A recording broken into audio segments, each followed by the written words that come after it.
Hidayah itu didapati dengan usaha, diusahakan.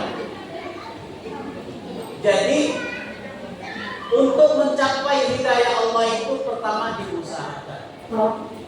Satu, pengetahuan tentang hidayah tadi. Makanya dikatakan orang yang mengerti lebih ditakuti oleh syaitan daripada abid. Artinya Bapak Ibu rahimahullah, kita harus mengerti dulu apa yang mesti kita lakukan. Bahasa lainnya ilmu. Ilmu yang wajib pada diri ini tiga. Pada diri kita muslim tiga. Ilmu tentang tauhid, jadi harus tahu dulu. Maka kajian-kajian mingguan itu mesti dia tematik. Tematik itu ada judulnya. Setiap ustadz yang datang ngajar tauhid. Minggu ini tauhid, minggu depan ibadah, minggu depan akhlak. Kalau tidak tematik, pembuka-buka di situ samanya. Yang kedua, yang wajib diketahui itu adalah bagaimana ibadahnya diterima.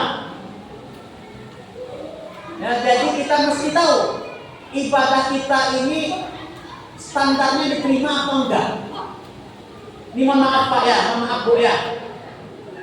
Kita belokkan dulu. Assalamualaikum kanan, suka buka kanan, kanan.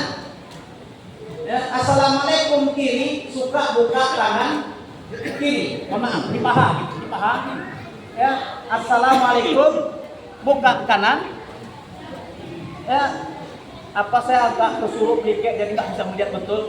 Tadi memang bimbang. Ya. Assalamualaikum tangannya ikut.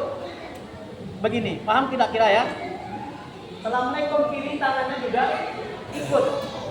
Di dalam hadis malah nggak bagus. Di dalam hadis malah tidak bagus. Awak sampai muka pintu suruh.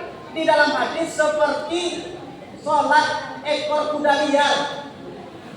Sedangkan berborak 3 kali sama yang bermasalah. Apa dari macam ipo kudo yang pakai untuk. Situlah kami bahas Itu aja contoh. tapi yang lain kurang informasi tetap. Oke, lanjut ya. Jadi satu tentang tauhidnya, dua tentang ibadahnya agar diterima. Ini kalau coba saya tanya ibu ya Bu ya, tolong Bu, berapa hal yang membatalkan wudhu?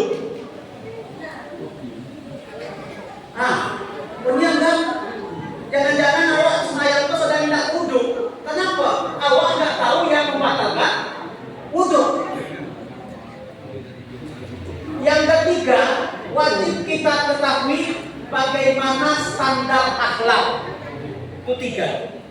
Jadi usaha untuk mendapatkan petunjuk itu, satu, cari ilmunya. Bagaimana mencari ilmunya? Tentang tauhid, tentang ibadah, dan tentang akhlak. Adapun nahwu shoroh, tafsir itu hukumnya fardu kifayah. Yang tadi 3 itu fardu ain. Yang kedua, Bapak Ibu rahimahullah, ulama mengatakan iman ini bertambah dengan ibadah dan iman ini menurun dengan maksiat. Maka hidayah semakin dekat apabila melakukan ibadah. Hidayah semakin jauh apabila banyak maksiat. Maka ibadah yang terbaik di antara ibadah-ibadah yang baik untuk selalu senantiasa imannya baik, pertama baca Quran. 1 juz 1 hari. 1 juz 1 hari baca Quran. Yang kedua adalah sholat malam. Ya, ini yang berat-berat saja sebut ya. Yang pertama baca Quran, yang kedua sholat malam, yang ketiga puasa di hari panas. Senin dan Kamis dan seterusnya. Ini di antara unsur usaha kita untuk meningkatkan ibadah. Kemudian Bapak Ibu rahimahullah, yang ketiga, bersama orang-orang soleh. Itu penting. Itu penting. Bapak, Ibu, kadang kita tidak melakukan dosa, namun tiba-tiba besok kita melihat dosa, padahal kita tidak melakukannya. Penyebabnya adalah yang melakukan dosa itu teman kita, dan kita sudah tidak marah melihat dosa itu karena deklah biasa. Lumrah. Contoh, main domino. Main domino itu kalau taruhan kopi berarti apa? Apa Pak? Itu. Berarti judi. Ya, berarti judi itu. Ya, judi. Judi sedikit dan banyak sama dengan judi. Tetapi karena kita selalu duduk di orang yang main judi, kita sudah merasa itu tidak dosa. Jadi untuk menjaga standar keimanan mesti duduk bersama orang-orang soleh. Hadisnya, mathalul jalisis soleh kamasali sahibil mis. Duduk bersama orang soleh seperti duduk dengan penjual minyak wangi. Jikapun dia tidak memberikan wangiannya, hidung kita sedap mencium wanginya.